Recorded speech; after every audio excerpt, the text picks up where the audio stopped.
Tá. Bom dia, dia 24 de abril de 2019, aula de embriologia geral para a turma 23B da nutrição. O assunto é uma continuação do transporte de gametas. Então, me ajudem aí. Eu já falei sobre o gameta masculino, espermatozoide. Falei sobre o mecanismo da ereção, tá certo? Tudo certinho? E terminei com aquela história dos macacos, em que eu estava falando sobre tampão seminal, não é? Bem, nós humanos também produzimos tampão seminal. Mas esse tampão, óbvio, não é em tanta quantidade quanto um chimpanzé, por exemplo, e ele não dura tanto tempo. Agora, obviamente, na espécie humana, o tampão não serviria para se evitar que a nossa parceira tivesse relação sexual com outro parceiro durante seu período fértil. Não é isso que rola. Mas, se a gente tem um tampão, algum motivo tem. Para que seria esse tampão? Para que ele serviria? Muito provavelmente, a função do tampão é outra. Ele serve para proteger os espermatozoides e evitar que todos os espermatozoides tentem entrar no útero ao mesmo tempo. Tá? Então, essa seria a função dele. Deixa eu tentar ver se eu consigo achar uma coisa aqui, só um minutinho. Deixa eu ver se está aqui na mão, porque se estiver na mão eu quero mudar a apresentação que eu estou fazendo, que na verdade é a mesma, mas uma apresentação mais nova. Eu fiz umas modificações nela, alterando umas coisinhas, mas eu não sei se ela vai estar aqui não, deixa eu ver. Sei não, hein? No campo está o novo. Tem um novo lá? Não é essa aqui não, essa aqui é a mesma. Eu fiz umas modificações, nada demais assim, mas só porque eu mudei a ordem lá, mas tanto faz. Vamos por essa mesmo. Bem, então, voltando ao assunto. A gente produz um tampão. Esse tampão, ele funciona mais ou menos assim. O que é que você tem no tampão? Fibrina, que é aquela mesma proteína que faz coagulação do sangue, está aqui de rosa, e essa proteína que está aqui, ó, que é a semenogelina, está escrito ali, tá vendo? Essa semenogelina também sequestra o zinco. E ao sequestrar o zinco, você inativa essa outra proteína que está aqui, ó, indicada pela tesourinha, tá vendo? Essas tesourinhas verdes. Essa proteína é uma proteína bem mais conhecida, que é o PSA, antígeno prostático sanguíneo. É uma proteína que é produzida pela próstata e é liberada no sangue. Os meninos que fazem, quando vão fazer o check-up anual lá no médico, o médico pede exame de sangue, no exame de sangue está pedido também o PSA. Porque se você está com PSA elevado, alterado, é uma indicação que você está com a próstata alterada, grande. E isso pode ser um indício, né, de no futuro você ter um câncer. Então, por isso que se faz o exame de PSA. PSA não é só indicativo da saúde da próstata, não. Também tem a ver com a coagulação. Mas para ele ser ativado, para o PSA funcionar, ele tem que ser ativado pelo zinco. E aqui, ó, a gente colocou umas coisinhas rosinhas na ponta das tesourinhas que indicam o PSA, para indicar que o PSA está inativo, já que o zinco está grudado na semenogelina. Bem, eu disse a vocês, você libera o sêmen, assim que você libera o sêmen, em poucos minutos, 1, 2 minutos, ele começa a geleificar, ele vai ficando durinho. Vai ficar durinho um tempo e depois ele começa a se desmanchar, a se desfazer aos poucos.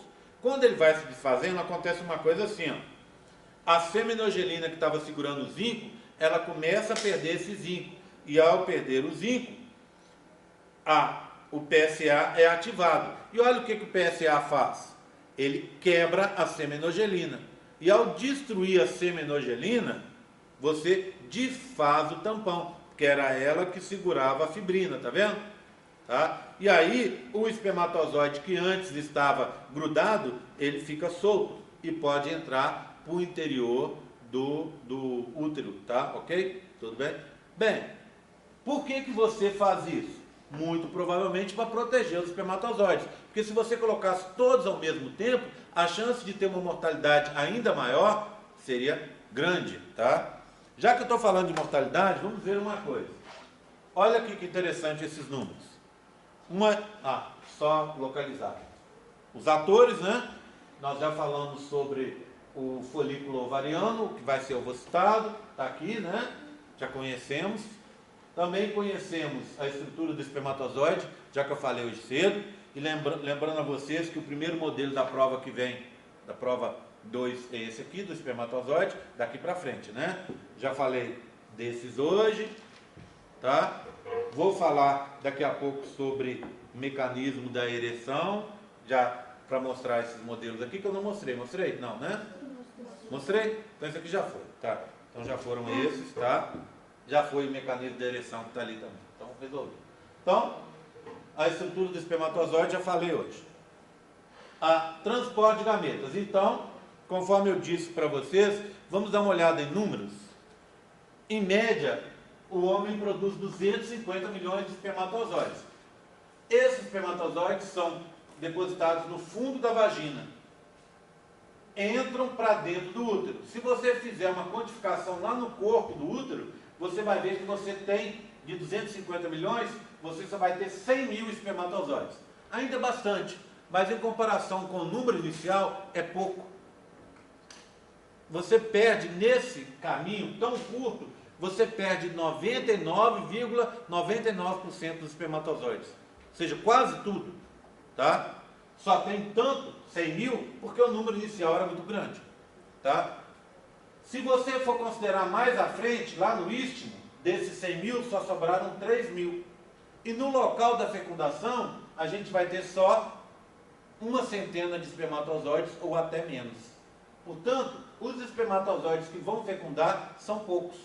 E aí, existe uma coisa que a gente chama corrida de espermatozoides. Essa corrida de espermatozoides é a primeira competição que nós passamos na nossa vida, não é isso? E provavelmente a competição mais difícil de todas. É o concurso mais difícil de todos. Para você ter uma ideia, um espermatozoide, para conseguir fecundar, é uma chance em 250 milhões. Você vai falar, isso não quer dizer nada. Quer sim, quer ver? A chance de cair um raio na sua cabeça lá fora, agora, uma chance em 1 milhão. Garanto que ninguém vai sair e vai ficar, né? Preocupado olhando para cima. É muito raro. Mas nós conhecemos pessoas que morreram eletrocutadas, fritadas por raio, né? Conhecemos, ouvimos falar de uma pessoa na cidade da gente, ali, por não sei o que, algum lugar assim, de vez em quando alguém morre, de vez em quando dá esse azar, mas é raro, tá? Uma chance de um asteroide cai na sua cabeça, um meteorito, uma coisinha assim, uma pedra, uma rocha vindo lá do espaço, justamente cair na sua cabeça. Uma chance em 5 milhões. 5 vezes mais difícil cair uma pedra do espaço na sua cabeça do que você morrer eletrocutado por um raio, né? Concorda comigo? Estão acompanhando o raciocínio? A gente não ouve muito falar disso, porque é um evento bem mais raro, tá? Mas de vez em quando alguém morre amassado por uma pedra que caiu lá do espaço. Uma coisa bem mais difícil, a chance de você ganhar na Mega Sena. 1 em 50 milhões, 10 vezes menos chance do que cair uma pedra na sua cabeça. Então é mais fácil cair uma pedra na sua cabeça e te matar, vinda do espaço sideral, do que você ganhar na Mega Sena. Mesmo assim todo mundo joga, né? Ok? Por que você joga na Mega Sena? Porque a gente diz que alguém sempre vai ganhar. É aquele concurso que não tem acúmulo, né? Então não vai acumular para o próximo prêmio. Então alguém vai ganhar, quem sabe não é a gente. Mas, óbvio, não tenha esperanças. É 1 em 50 milhões. Tá? Engraçado que a pessoa faz o concurso, né? Assim que chegou e fez aquele bilhetinho lá, a pessoa já começa a fazer estimativas, o que vai fazer com o dinheiro, vai dar dinheiro para não sei quem e tal, essas coisas, né? É extremamente difícil. Agora, e a chance do espermatozoide fecundar? 1 em 250 milhões, 5 vezes mais difícil do que ganhar na Mega Sena. Mas o espermatozoide consegue. Por que consegue? Um espermatozoide vai conseguir? Porque são muitos competidores, tá? Agora eu queria mostrar para vocês as dificuldades que estão por trás de toda essa mortalidade que vocês estão vendo, tá? E como essas dificuldades vão ser superadas pelo espermatozoide. Tudo bem? Vamos lá? Podemos, né? Primeira dificuldade: o útero é um lugar muito grande e cheio de reentrâncias, uma estrutura muito complexa. Quando a gente pensa no útero, a gente pensa sempre naquela coisa lisinha. Não é assim, tá? Na realidade, ele é cheio de reentrâncias. Olha aqui, por exemplo, uma microscopia de uma tuba. Isso é uma tuba cortada, tá vendo? Ela foi cortada. Aonde? Lá na região da ampola, onde acontece a fecundação. Se você olhar, ampliar aqui, ó, olha lá, é cheio de reentrâncias, é um labirinto extremamente complexo. Resultado: gameta feminino pode estar aqui, ó, e o espermatozoide pode estar aqui. Olha a dificuldade que esse espermatozoide teria para chegar e encontrar o gameta feminino. Extremamente difícil, tá? Por isso, o negócio se complica bastante. Outra coisa: o espermatozoide é muito pequeno e ele pode ficar preso nessas reentrâncias. Querem ver? Ó? Olha só para vocês terem uma ideia do tamanho do espermatozoide. Vamos agora ampliar um pedacinho dessa área. Aqui. Aqui estão as células do epitélio do endométrio. Tá? Isso tudo é endométrio, né? Essa parte interna é endométrio.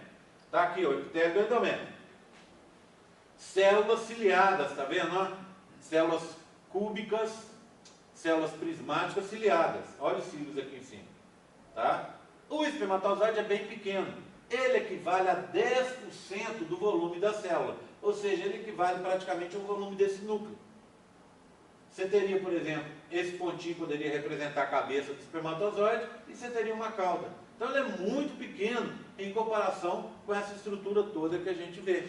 E aí, para ele ficar perdido e ser atacado por células de defesa, é muito fácil. Outra coisa que acontece, que tem muito no útero, é uma acidez elevada.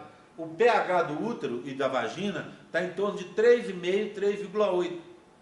Esse pH baixo, ácido, evita contaminação por bactérias nocivas. Quem que produz? Como é que a gente faz um pH tão baixo assim? Tem glândulas no endométrio que produzem carboidrato. Nesse carboidrato agem bactérias e leveduras que são da nossa flora endógena. Essas bactérias vão fermentar o carboidrato e aí o pH, como resultado da fermentação, vai ser produzido ácido lático. Esse ácido lático vai aumentar a acidez dessa região e vai tornar um ambiente impróprio para a maioria das bactérias nocivas que a gente tem por aí. Então, é uma proteção que a gente tem. Lembra aquela história do sabonete íntimo? Não se pode abusar. Não é uma coisa que você vai na farmácia e compra como um sabonete comum. O sabonete tende a aumentar o pH. E aumentando o pH, você desequilibra a flora bacteriana da sua vagina e muitas vezes até dessa parte inicial do útero. E aí abre caminho para bactérias nocivas, tá? E aí você, ao invés de estar fazendo bem para você, você está complicando a sua situação. Tudo bem? Tranquilo com essa primeira parte? Tá? Bem, outra coisa importante, deixa eu voltar aqui, ó, até para falar uma outra coisa que eu esqueci. Como é que você resolve esse problema do pH?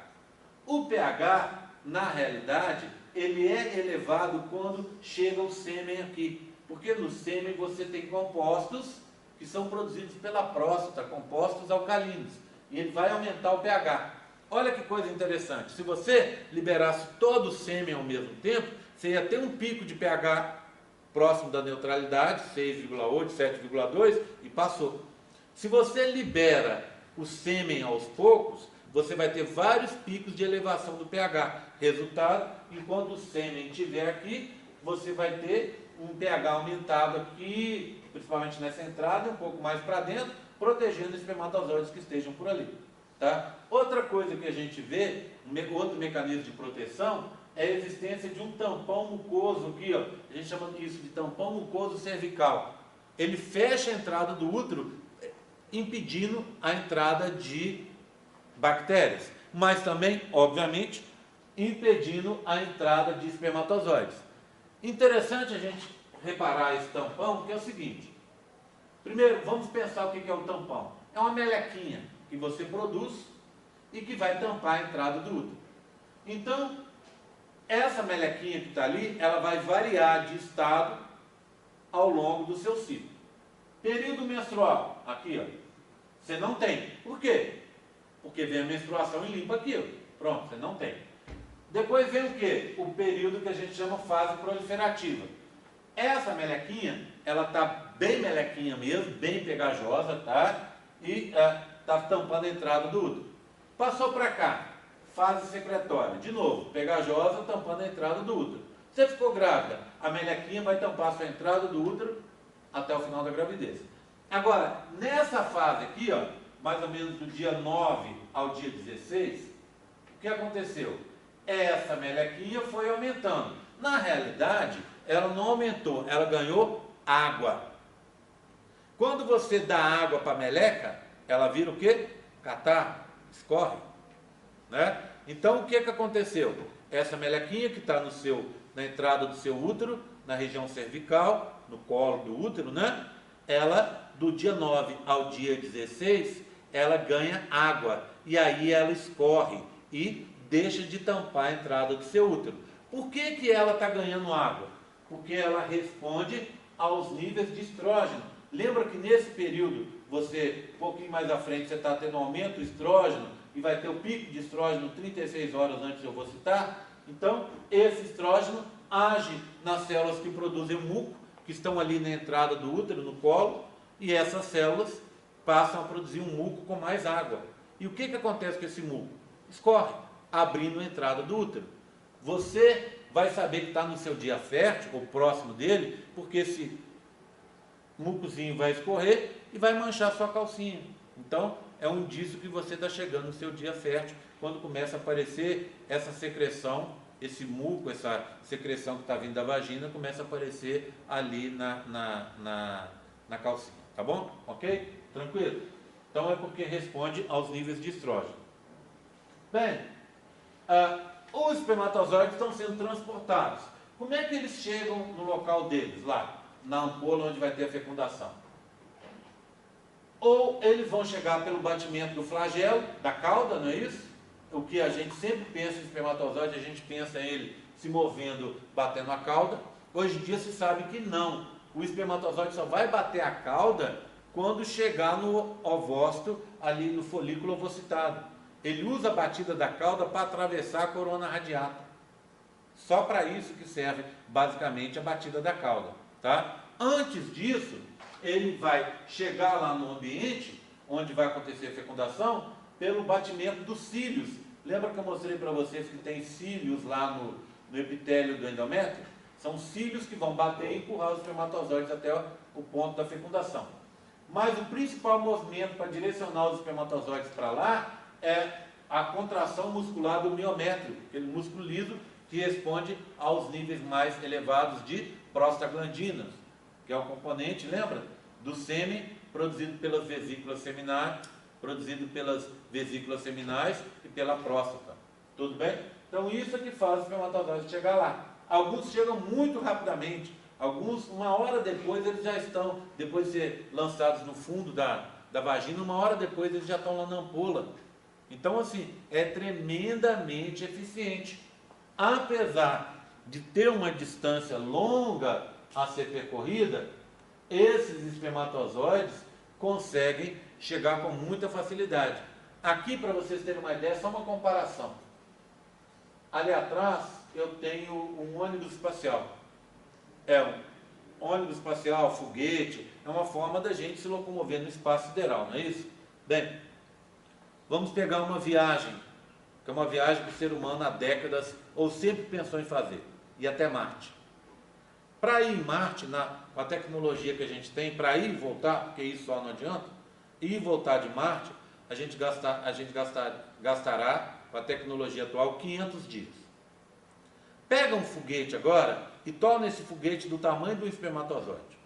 Tá? A distância percorrida pelo espermatozoide, ou por esse foguete, até chegar a Marte, é equivalente à distância percorrida do espermatozoide desde o seu local de formação, lá no túbulo seminífero, até chegar no local da fecundação, lá na ampola. Tá vendo? Então é uma distância muito, muito, muito longa. A gente, no foguete, para chegar em Marte, 500 dias. O espermatozoide, para sair e chegar lá no local da fecundação, 1 hora. Então, assim, funciona muito bem. Tá? Por quê? Porque é um mecanismo muito eficiente. Entretanto, parece que os espermatozoides que chegam muito rápido não conseguem fecundar, porque ele foi tão apressadinho, chegou tão cedo, que o ovócito 2 não estava preparado para recebê-lo. Resultado, ele fica ali de bobeira, vem uma célula de defesa, um neutrófilo, e o útero é cheio de neutrófilos para protegê-lo. É um outro perigo enfrentado pelos espermatozoides. Os neutrófilos estão ali, o espermatozoide está de bobeira, o neutrófilo vai e destrói o espermatozoide. Então não dá muito certo, tá? Bem, voltando ao nosso assunto, tá? Desses espermatozoides que vão para dentro do útero, você pode ter uma maioria que são espermatozoides com defeito. É muito comum, nós homens produzimos espermatozoides defeituosos. E tem defeitos que são assim bem visíveis. Por exemplo, um cabeçudo, tá vendo? Olha, um com cabeça muito pequena, um com 2 cabeças, um com 2 caudas, um com cabeça deformada, um com o compartimento, a peça intermediária, o compartimento intermediário deformado, tá vendo? Todos os espermatozoides são produzidos, mas provavelmente nenhum deles vai fecundar, porque eles têm defeitos morfológicos bem visíveis.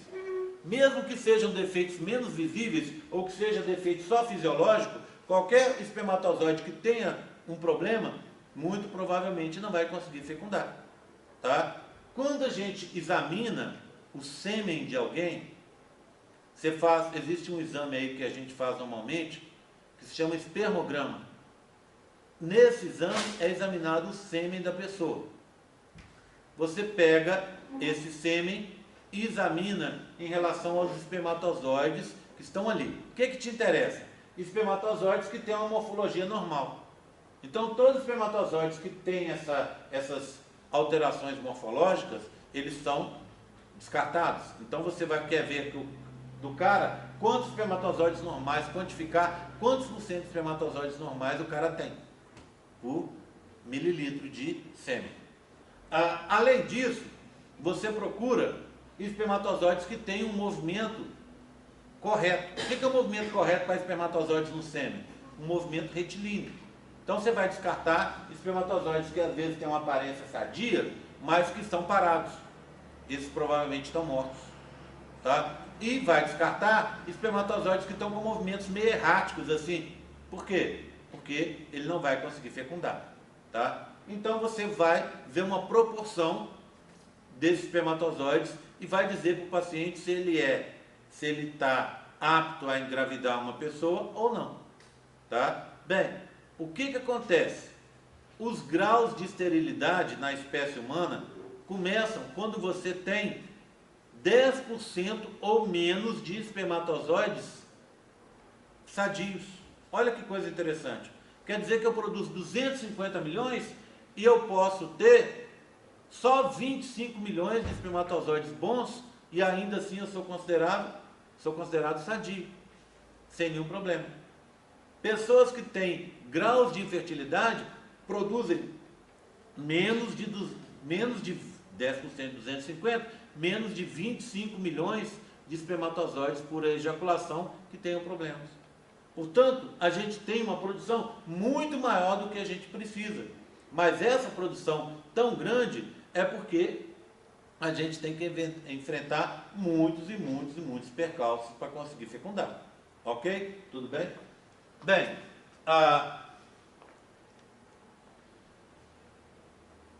o espermatozoide sadio, como é que ele consegue achar aonde está o ovócito 2? Já que eu mostrei para vocês que é tão complicado, o útero é todo cheio de reentrâncias, tudo enrolado ali. Como é que ele consegue achar o local certo para ele fecundar?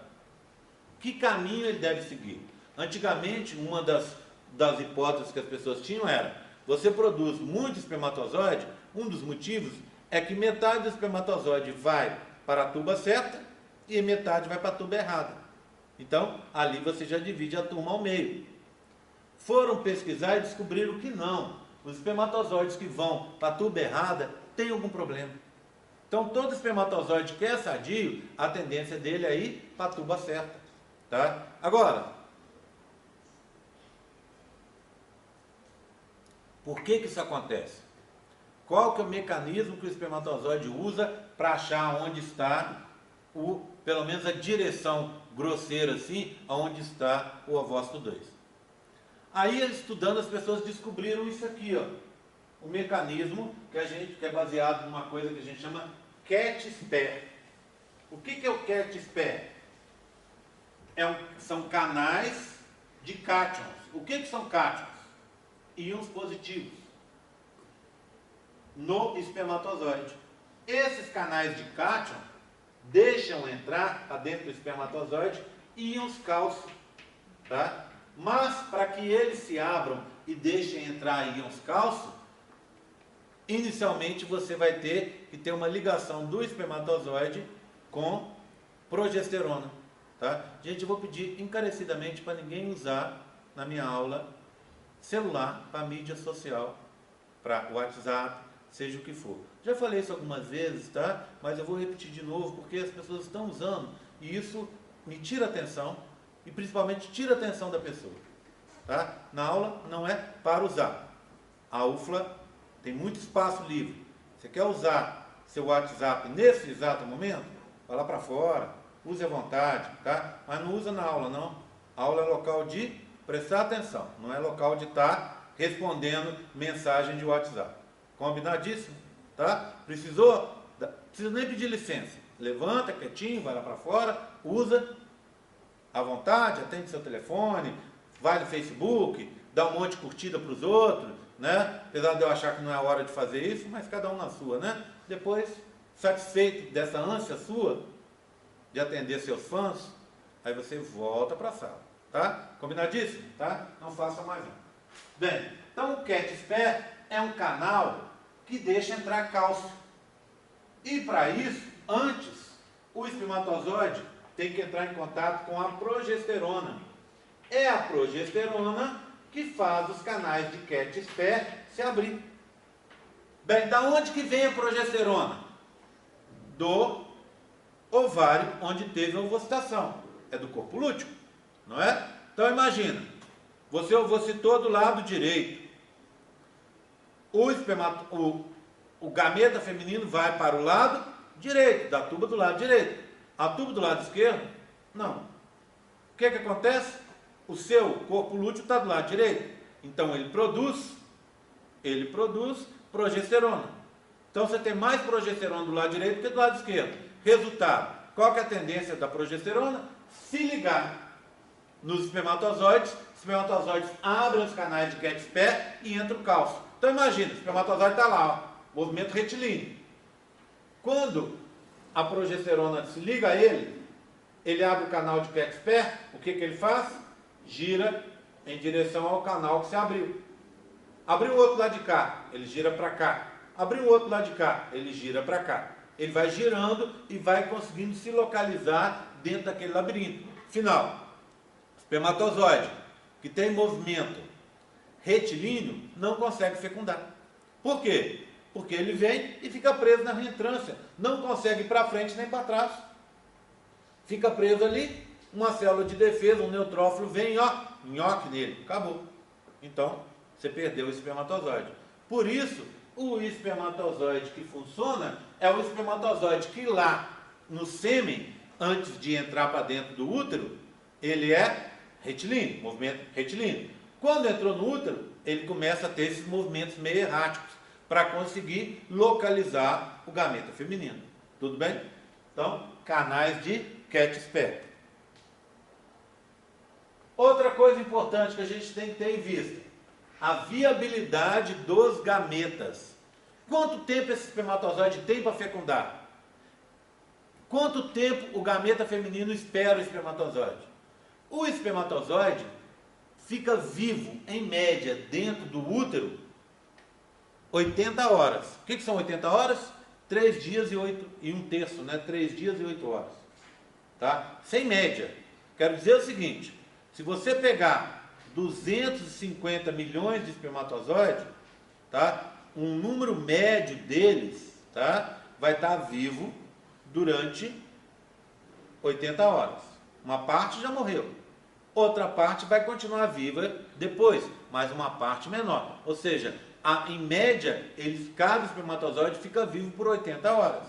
Existem espermatozoides que morrem antes. E existem espermatozoides que morrem depois. O que eu quero dizer com isso? Quero dizer que se você olhar dentro do útero de uma menina que teve relação sexual há 5 dias, você ainda vai encontrar espermatozoides vivos.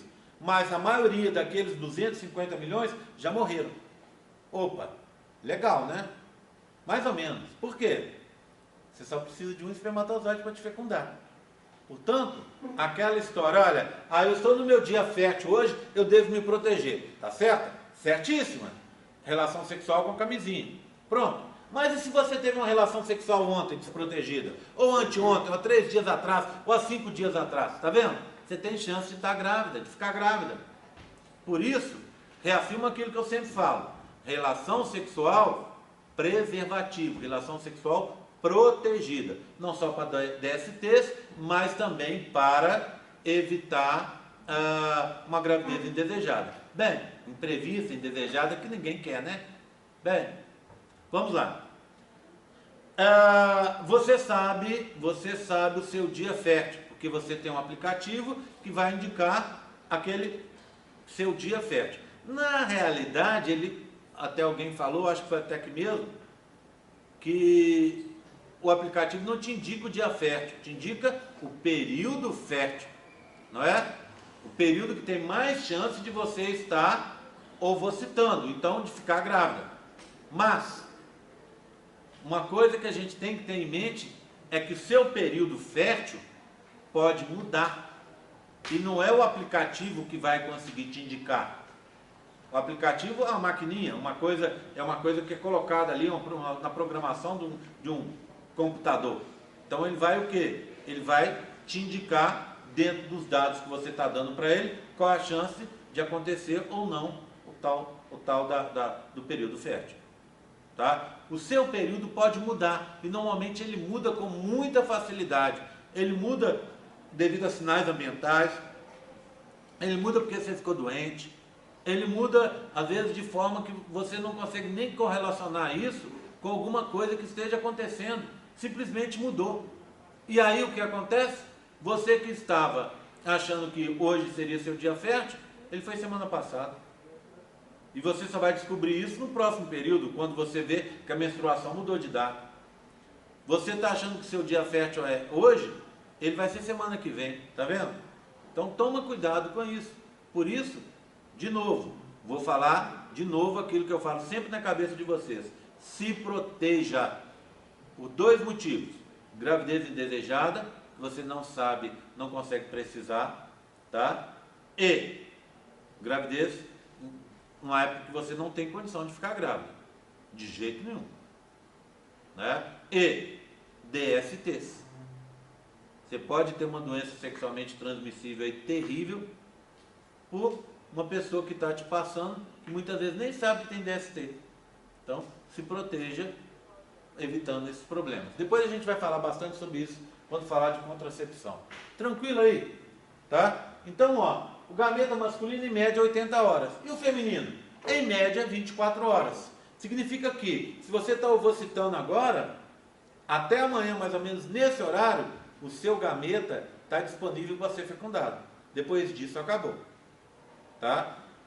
Tem pessoas que, na realidade, a gente vai conversar sobre isso quando estiver falando de contracepção, a gente vai ver o seguinte, tá? Porque algumas pessoas ouvem falar por aí que, se eu esquecer de tomar a pílula na primeira semana depois da menstruação, eu tenho menos chance de ficar grávida. É verdade. Tá? Pelo ciclo que vocês já conhecem. Então você menstruou 5 dias. Aí o que aconteceu? 2 dias depois, 3 dias, que você menstruou, você conta, depende da pílula, né? Vamos dizer que você tem uma pílula que tem que tomar 5 dias depois da menstruação. Pronto. Ao invés de você tomar a pílula, você esqueceu, foi tomar no 7º dia. Bem, bom não é, mas é menos terrível do que se você esquecer no meio do ciclo. O problema maior é o meio do ciclo, que é o seu período fértil. Você esquecer no começo ou no final é menos perigoso, tá? Ainda assim, não deve esquecer em momento nenhum, tá? Agora, se esquecer no começo ou no final, o prejuízo pode ser menor. Agora, se você esqueceu no meio do ciclo, ali perto do seu período fértil, dependendo do seu ciclo, ele é no 14º, ou às vezes 12º, etc., varia de ciclo para ciclo, aí você tem que tomar um cuidado extremo, tá? Vamos falar depois bastante sobre isso. Então, 80 horas para o gameta masculino, 24 para o feminino. Só nessa janela, tá? Agora, olha que coisa interessante. Apesar de todos os problemas, quais seriam? Distância muito longa. Lembra lá do foguete? Tá? Tempo restrito. Espermatozoide só 80 horas. Ambiente inóspito. Acidez elevada. Cheio de células fagocitárias. Ambiente extremamente complexo, cheio de reentrâncias, com a barreira mucocervical presente. Orientação por sinais químicos pouco evidentes. O que eu quero dizer com isso? Se você pensar bem, aquele sinal químico do Cat-Sper ajuda o espermatozoide a achar a tuba em que está o gameta feminino. Mas dentro da tuba é um mundo, é tudo muito complicado. Então, para o espermatozoide chegar exatamente no local em que está o gameta feminino, porque o espermatozoide pode estar aqui na mesma tuba, lá na ampola, e o gameta feminino ali. E eles estão o quê? Próximos, mas ainda assim distantes, porque o espermatozoide não consegue achar. Então, muito provavelmente existem sinais produzidos pelo próprio ovócito 2, que vão indicar para o espermatozoide na tuba certa em que ele está no local X e não no local Y. Esses mecanismos estão sendo estudados pela ciência. Então, você tem sinais químicos, sim, que fazem com que o espermatozoide ache, não é simplesmente por acaso. Mas, com o conhecimento que a gente tem hoje, a gente pode dizer que são sinais químicos pouco evidentes. Então, uma série de problemas. Agora, quase tudo se resolve por causa disso, ó. Muitos competidores. A chance de um espermatozoide fecundar, uma chance em 250 milhões. Um nada, né? Agora, a chance de você, menina, ficar grávida por ciclo, 10%. Desde que você seja fértil, não tenha nenhum problema de infertilidade, que o seu parceiro seja fértil, não tenha nenhum problema de infertilidade e que você tenha relações sexuais frequentes. O que é uma relação sexual frequente? Relação pelo menos dia sim, dia não. Não adianta você chegar para o médico e falar: ô doutor, estou querendo engravidar. Aí o médico te pergunta: aí como é que é lá? Como é que são as suas relações sexuais? Você fala assim: muito de vez em quando, uma vez por mês. Quer dizer, aí realmente não tem como ficar grávida. A chance de ter relação no dia correto e tal é muito difícil. Então você tem que ter relação sexual constante, frequente, dia sim, dia não. Por que dia sim, dia não? Porque você garante que dentro do seu útero vão sempre estar presentes espermatozoides. E na hora que você ovocitar, eles estão ali esperando. Tá? Então, a chance, se ocorrer tudo isso, a chance é de 10% de gravidez por ciclo. Em outras palavras, um casal que queira engravidar e que tente fazer direitinho durante um ano, ele vai conseguir engravidar, tá? A menos que o marido tenha um problema de infertilidade, por exemplo, varicocele.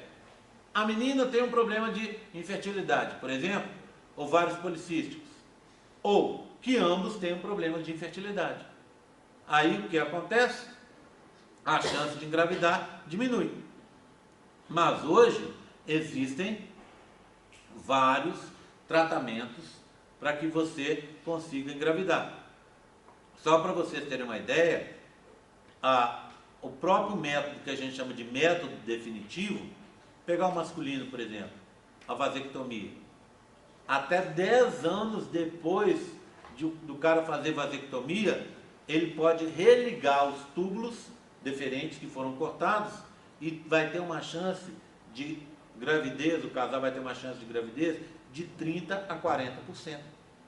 Tá vendo? E o cara ficou 10 anos com os ductos deferentes fechados. Então, a chance de gravidez... Hoje tem vários mecanismos. E se o cara, se ele fez uma vasectomia, o ducto deferente fechou, e aí depois o cara tentou religar, o médico tentou religar, não deu certo e tal. O que você faz?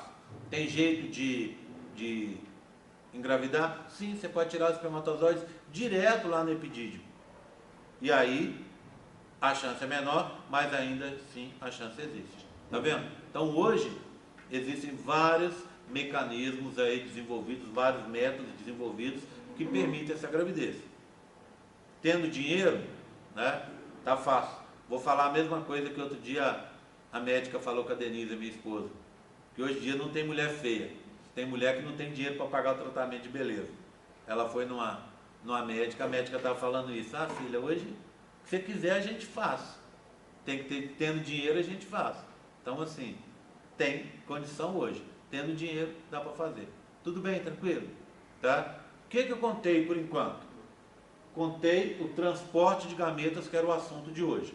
Na aula que vem eu vou falar propriamente da fecundação, aquele momento em que o espermatozoide finalmente encontrou o folículo que foi ovocitado, e qual é a chance, o que ele tem que fazer para conseguir fecundar. Tá? Tudo bem? Então a gente continua na aula que vem. Antes disso, uns avisos. Já falei da prova, se lembrem, é sábado, a partir das 8 da manhã. Cheguem o mais cedo possível para vocês terem mais tempo para fazer a prova. Tá? Outra coisa, sábado é o dia de entregar o exercício, o questionário que foi feito aí durante a semana. Quem não terminou os esboços dos modelos, venha e procure as monitoras para poder fazer os esboços. Elas já estão sabendo.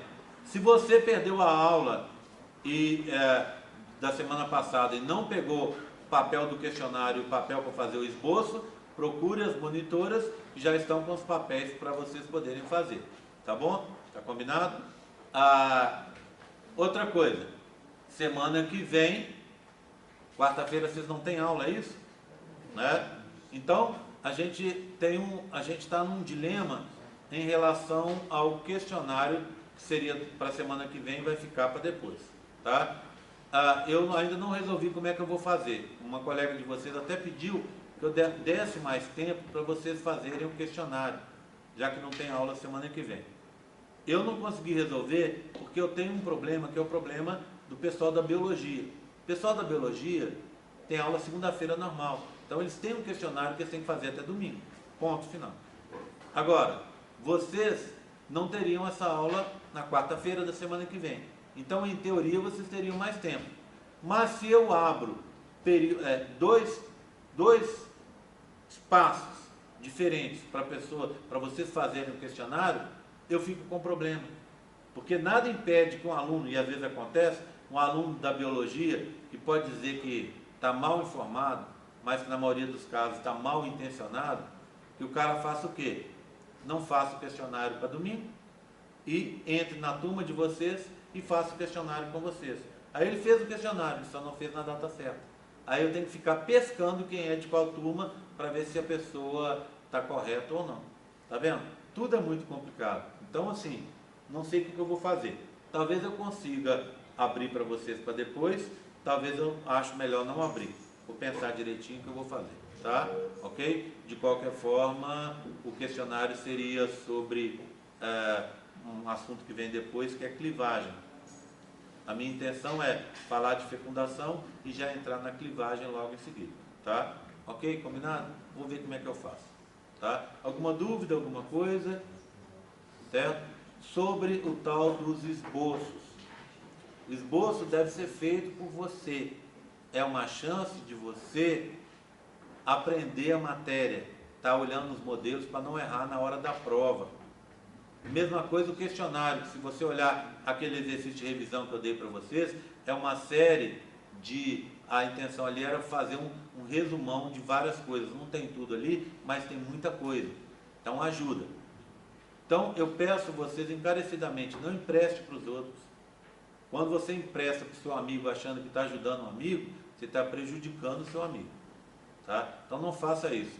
tente você fazer você mesmo, que aí você consegue aprender a matéria, fixar mais a matéria para a prova de sábado. Estamos combinados? Tá? Sua pergunta. Em relação ao questionário, como eu vou fazer a segunda chamada da prova, eu entrego o questionário na hora que eu vou fazer a segunda chamada, ou eu posso deixar com alguém para entregar no sábado? Olha, eu te aconselho, se você entregar depois, tudo bem. Mas eu te aconselho a já entregar sábado, porque aí entra tudo junto, todos os questionários juntos, e aí eu já pego, já resolvo, já dou a resposta, já dou ok para você, te dou o ponto, o questionário vale 1 ponto, né? Então já te dou esse ponto. Quem perder a prova de sábado, só consegue fazer a prova de segunda chamada se tiver a aceitação aí das coisas da UFLA, né? Então se você perdeu, vai na PRG, na PRP, na PRAEC, seja lá onde for, vai lá na PROEC, na PRAEC, vai lá para você conseguir o abono da falta, tá? E aí eu te dou prova. Não chegue para mim depois que você perdeu a prova, chegue para mim e fale, eu perdi a prova porque eu não acordei, ou porque eu tive um problema, que eu tive não sei o que, eu tive no médico, tem no médico, tem atestado. Aí eu fui parar na Santa Casa, pede atestado. E atestado não é para mostrar para mim, é para levar para os órgãos competentes, para o cara te dar o abono da falta, da frequência naquele dia. É um abono de atividades. Então, na hora que você chegar lá na PROEC, na PRAEC, na TRG, seja lá onde for, você vai falar, aqui, nesse dia eu estava no congresso. Aí eles vão dizer para você, mas esse não é dia letivo do professor. Você vai falar com ele, não é assim, professor, olha aqui no plano de curso do professor, tinha prova no dia. Então, faça favor de me dar o abono. Aí ele vai te dar, não é o abono, é o abono de atividades, né? Então, eu te dou, você vai poder fazer a prova de recuperação depois, tá? Eu não aconselho ninguém, tá? A Estela estava falando da Tamires, e eu estava falando com ela que isso é ruim para a Tamires, e é ruim para qualquer um que perca a prova de sábado, mesmo que tenha uma justificativa. Às vezes você tem algum compromisso, você consegue adiar esse compromisso. É melhor adiar o compromisso do que adiar a prova, porque quem perde a prova passa a ter uma chance só. Então imagina, se você fizer a prova de sábado e for mal, a sua nota, você já tem uma nota. Aí quando você fizer a recuperação, você pode melhorar essa nota. Se você fizer só a reposição da prova, você não tem recuperação, porque a reposição é exatamente no dia da recuperação. Então você passa a ter uma chance só. Então quem perder, por favor, estude direitinho, porque é uma chance só. Essa prova não é reposta, porque a reposição é no dia da recuperação. Tá combinado? Tá? Então faça de tudo para você estar aqui forte, disposto, às 8 horas da manhã no sábado, na sala ali do prédio ali da Autotrans, de frente do departamento de física. Tá bom? Combinado? 12 questões, múltipla escolha, dentro exatamente do que eu falei aqui. Então ninguém vai ter surpresa não, o que eu falei é o que eu cobro. Tá combinado? Tá? Vamos encerrando então, chamadinho?